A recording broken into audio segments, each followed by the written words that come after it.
ጤና ይስጥልን ውድ ተከታታዮቻችን እንደምን አላችሁ? የሰዓቱን ዜና ይዘን ቀርበናል። በቅድሚያም አርዕስተ ዜና።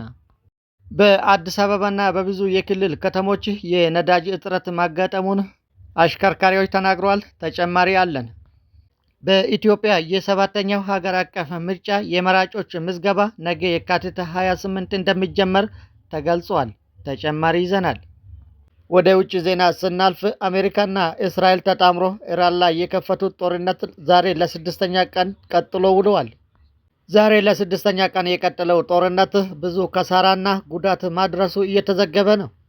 አሜሪካና እስራኤልም ጥቃታቸውን አጠናክሮ የቀጠሉ ሲሆን ኢራንም የአጸፋ መልስ በተለያዩ ሀገራት ላይ ያሉ የአሜሪካ ጦር ሰፈር ላይ የምታደርገውን ጥቃት አጠናክራ ቀጥላለች። ኢራን እስካሁን ቢያንስ በ15 ሀገሮች ላይ ጥቃት የፈጸመች ሲሆን ወደ ቱርክ የተኮሰችው ሚሳኤል ናቶን በጣም አስቆጥተዋል። በኢራን ጥቃት እየተፈጸመባቸው ያሉት የአረብ ሀገራትም ግራ ተጋብተዋል። ትዕግስታችን አለቀ ብሎም ወደ እርምጃ የገባ ሀገር እስካሁን የለም። ወደ እርምጃ የሚገቡ ከሆነ ኢራን ደግሞ ይብስባታል ብሎ የፈሩ ይመስላል። ሰፊ ዘገባ ይዘናል፣ እናደርሳቸዋለን። በኢትዮጵያ የሰባተኛው ጠቅላላ ምርጫ የመራጮች ምዝገባ ነገ እንደሚጀመር ተገልጿል። ነገ በሚጀመረው የመራጮች ምዝገባ መራጮች በየአካባቢያቸው የምርጫ ጣቢያ በመመዝገብ ድምፅ የሚሰጡበትን ካርድ እንዲወስዱም የምርጫ ቦርድ አስታውቋል። ይህ በእንዲህ እንዳለ የኢትዮጵያ ብሔራዊ ምርጫ ቦርድ መጀመሪያ ላይ ይፋ ባደረገው የምርጫ ሰሌዳ መሰረት የመራጮች ምዝገባ ለመጀመር አቅዶ የነበረው ከ20 ቀናት በፊት የካቲት 7 ቀን 2018 ዓ.ም ነበር። ይሁንና ቦርዱ ይህንን ስራውን በታሰበ መልኩ ማከናወን ባለመቻሉ የምዝገባ ቀን የካቲት 28 እንዲሆን በመወሰን ማራዘሙን የቦርዱ ሰብሳቢ ማለትወርቅ ኃይሉ ከዚህ በፊት በሰጡት መግለጫ ገልጸው ነበር። በዚሁ መሰረት የመራጮች ምዝገባ ነገ ይጀመራል። ቀጣዩ ዜና በአዲስ አበባና በሌሎች በክልል ከተሞች የነዳጅ እጥረት ማጋጠሙ ታውቋል። የነዳጅ እጥረት ማጋጠሙን ተከትሎ አሽከርካሪዎች ነዳጅ ለመቅዳት ተሰልፎና ሰልፍ ይዞ ረጅም ጊዜ እንደሚወስድባቸው ተናግረዋል። እንደዚሁም ሆኖ በብዙ የክልል ከተሞች እጥረቱ እየባሰ መምጣቱን አሽከርካሪዎች ተናግረዋል። እንደዚሁም ሆኖ የ20 ሊትር ነዳጅ በ8,000 ብር ለመግዛት ከ5 ሰዓት በላይ እየቆምን ጊዜያችንን እናቃጥላለን ብለዋል። በሌላ በኩል ደግሞ የትግራይ ክልል ጤና ቢሮ በነዳጅና በመድኃኒት እጥረት ምክንያት የጤና ስርዓቱ ሊፈርስ እንደሚችል በማስጠንቀቅ አስቸኳይ ጥሪ አቀረበ።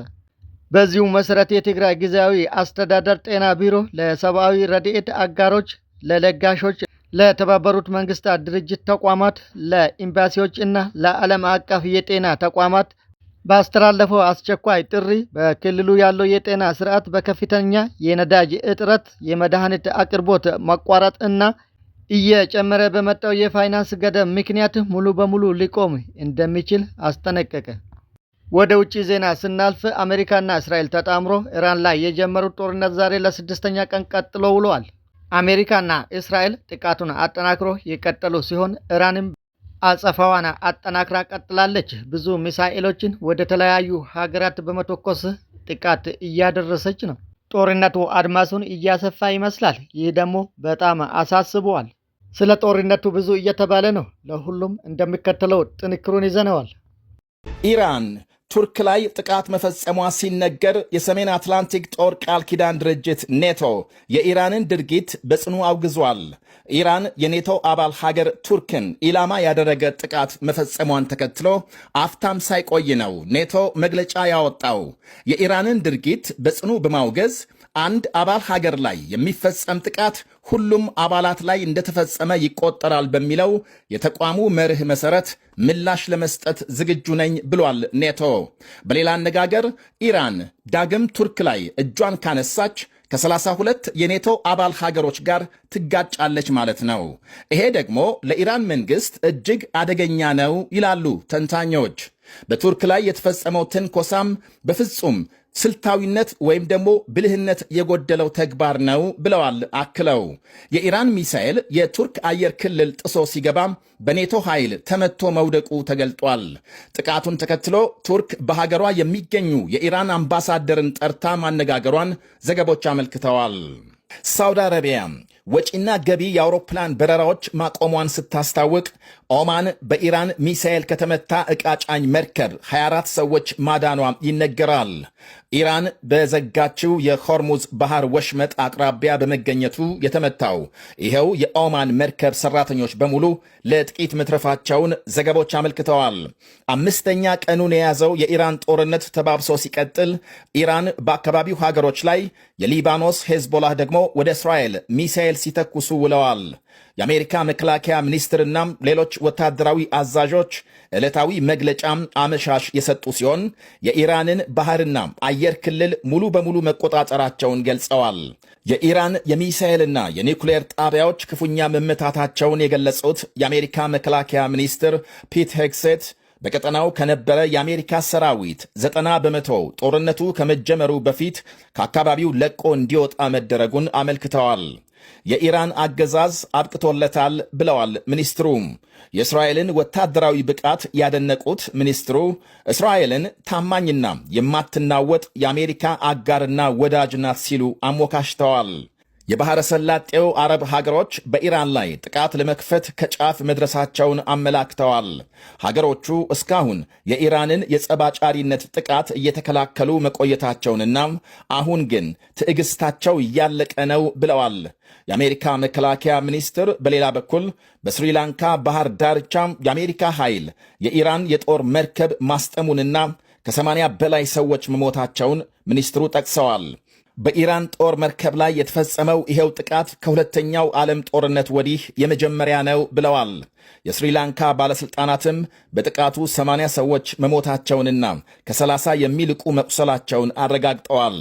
የኢራን የጦር መርከብ 180 ሰራተኞች ይዞ ነበር ተብሏል። በአጠቃላይ የአሜሪካ ኃይል ከ20 የሚልቁ የኢራን መርከቦችን እንዳሰጠመ የሀገሪቱ ማዕከላዊ እዝ አመልክቷል። በጉዳዩ ላይ ከኢራን በኩል ለጊዜው የተሰጠ ምላሽ የለም። ባለፉት 2 ቀናት በሺዎች የሚቆጠሩ የኢራን ወታደሮች መገደላቸውንም የእስራኤል ጦር ገልጧል። በዛሬው የቴሄራን መጠነ ሰፊ ድብደባም የኢራን ግዙፍ ወታደራዊ ጦር ሰፈር ኢላማ መደረጉን ያመለከተው የእስራኤል ጦር 100 ጀቶች መሳተፋቸውንና 250 ቦምቦች መጣላቸውን አመልክቷል። በሌላ ዜና የኢራን የጸጥታ ጉዳዮች ኃላፊ አሊ ላርጃኒ የካማኒ ሞት ከባድ ዋጋ ያስከፍላል ሲሉ ለትራምፕ ማስጠንቀቂያ ማስተላለፋቸው ተነግሯል። ትራምፕ የአሜሪካንን ሕዝብ ላላስፈላጊና ፍትሐዊ ላልሆነ ጦርነት ዳርገውታል በማለት በኤክስ ገጻቸው ጽፈዋል። ጦርነቱን የከፈቱት ደግሞ በጠቅላይ ሚኒስትር ቤንያሚን ኔታንያሁ እየተመሩ ነው ብለዋል። ታዲያም ትራምፕ አሜሪካ ወይስ እስራኤል ትቅደም ሊሉ ነው በቀጣይ ላርጃኒ ይጠይቃሉ። በተያያዘ የኢራን ፕሬዝዳንት ሀገራቸው አማራጭ ስላጣችና ራሷን ለመከላከል ስትል ወደ ጎረቤት ሀገራት ሚሳኤል መተኮሷን ገልጸዋል። ኢራን የጎረቤቶቿን ሉዓላዊነት እንደምታከብር የገለጹት ፕሬዝዳንቱ ሀገሮቹ ለአሜሪካ ድጋፍ ማድረጋቸው አግባብ አለመሆኑን በመቃወም ምላሽ መስጠታቸውን አመልክተዋል። ጀርመን በሌላ በኩል ማምሻውን ባወጣችው መግለጫም የመካከለኛው ምስራቅ ግጭቶች በወታደራዊ ኃይል ብቻም አይፈቱም ብላለች። የጀርመን መከላከያ ሚኒስትር ቦሪስ ፒስቶሪየስ አሜሪካና እስራኤል ግጭቶችን በወታደራዊ ኃይልና በተናጠል እርምጃም እንፈታለን ከሚል አጉል ምናብ ሊወጡ ይገባል ብለዋል። ሚኒስትሩ ለሀገራቸው ፓርላማ ባደረጉት ንግግር ወዳጆቻችን አሜሪካና እስራኤል የተለያዩ ስልቶችና አማራጮች እንዲከተሉ አጽንኦት ሰጥተን ነግረናቸዋል በማለት ገልጸዋል። የምዕራብ ወታደራዊ ጠበብቶች በሌላ በኩል ኢራን አሁን በያዘችው መንገድ በተለያየ አቅጣጫ ሚሳኤል መተኮስ ከቀጠለች ከጥቂት ቀናት በኋላ እጥረት ሊገጥማት እንደሚችል ገልጸዋል። ኢራን በየቀኑ ወደ በርካታ ሀገሮች ሚሳኤል እያዘነበች ነው። ሀገሮቹ ደግሞ የኢራንን ሚሳኤል ከማክሸፍ ባለፈ የራሳቸውን አይተኩሱም። እናም በዚህ ሁኔታ ምን ያህል ጊዜ መጓዝ እንደምትችል እርግጠኛ መሆን አይቻልም ብለዋል። 1000 ዓመታት ሚሳኤል አምራች ብትሆን እንኳን አሁን ኢራን በያዘችው መንገድ በአንድ ጊዜ ከ10 እና 12 ሀገራት ጋር ጸብ ገጥመህ ረጅም ርቀት መጓዝ አይቻልም በማለት ትንተናቸውን ያስቀምጣሉ። በዚህ ላይ መጣላት ከሌለባት ቱርክን ከመሰሉ የአካባቢው ተጽዕኖ ፈጣሪ ሀገሮች ጋር ግጭት ውስጥ ስትገባም ለእነ አሜሪካም ድጋፍ ለማግኘት አመቺ ሁኔታም ይፈጥርላቸዋል ባይ ናቸው። እናም ኢራን በደመነፍስ በየአቅጣጫው ሚሳኤል መተኮሷን ጋብ ማድረግ አለባት ብለዋል። አሁን በደረሰ ዜና ማምሻውን 2 ሰዓት ገደማ በእስራኤል ቴል አቪቭ ከተማ የአደጋ ጊዜ ማስጠንቀቂያ ድምፅ መሰማቱን የሀገሪቱ መገናኛ ብዙሃን ዘግበዋል። የሊባኖስ መንግሥት ደግሞ ሄዝቦላህን ትጥቅ በማስፈታቱ ዘመቻ ባለፉት 2 ቀናት በድብቅ ጦር መሳሪያ አዘዋውረዋል ያላቸውን 27 ሰዎች ይዞ ማሰሩ ታውቋል። 26 የሊባኖስና 1 ፍልስጤማዊ ናቸው የተያዙት። የሊባኖስ መንግሥት ሄዝቦላህ ወታደራዊ እንቅስቃሴ እንዳያደርግ ባለፈው ሰኞ በይፋም ማገዱ ይታወሳል። በሊባኖስ የምትፈጽመውን ድብደባ አጠናክራ የቀጠለችው እስራኤል ቤይሩት የሚገኘውን የኢራን ኤምባሲ ከመታች በመላው ዓለም ያሉ የእስራኤል ኤምባሲዎችን ኢላማ እንደምታደርግ ቴሄራን ማስጠንቀቋ ታውቋል። የሊባኖስ ሄዝቦላህ ዛሬም በሰሜናዊ እስራኤል ሮኬት ተኩሶ በርካታ መኖሪያ ቤቶች ማውደሙንና ቁጥራቸው በውል ያልታወቀ ሰዎች ተጎድተው ሆስፒታል መግባታቸውን ዘገቦች አመልክተዋል። ሄዝቦላህ ባሰራጨው አንድ መግለጫም በእስራኤል ሃይፋ ከተማ የድሮን ጥቃት ዛሬ እኩለ ቀን መፈጸሙን ገልጧል። የእስራኤል ጦር በበኩሉ ጥቃቱን እንዳከሸፈ የገለጸ ሲሆን በሄዝቦላህ ይዞታዎች ላይ ጥቃት አጠናክሮ መቀጠሉን ይፋ አድርጓል። ዛሬ ሊፈጸም የነበረም የአሊ ካማኒ ቀብር ሥነ ሥርዓት ባልታወቀ ምክንያት ወደ ሌላ ጊዜ መሸጋገሩን የቴሄራን ባለሥልጣናት ገልጸዋል። ማምሻውን በተሰማ መረጃ ደግሞ በመላው ኢራቅ ኤሌክትሪክ መቋረጡን የሀገሪቱ መንግሥት አስታውቋል። ዋነኛ የኃይል ማሰራጫ ጣቢያም እክል ስለገጠመው በመላው ኢራቅ ኤሌክትሪክ መቋረጡን ከመግለጽ ውጪ ምክንያቱን ይፋ አላደረገም። ውድ ተከታታዮቻችን ለአሁኑ የያዝነው ዝግጅት የእስካሁኑ ነው። ተመልሰን በሌላ ፕሮግራም እስክንገናኝ ሰላማችሁ ይብዛ። ደህና ሁኑልን።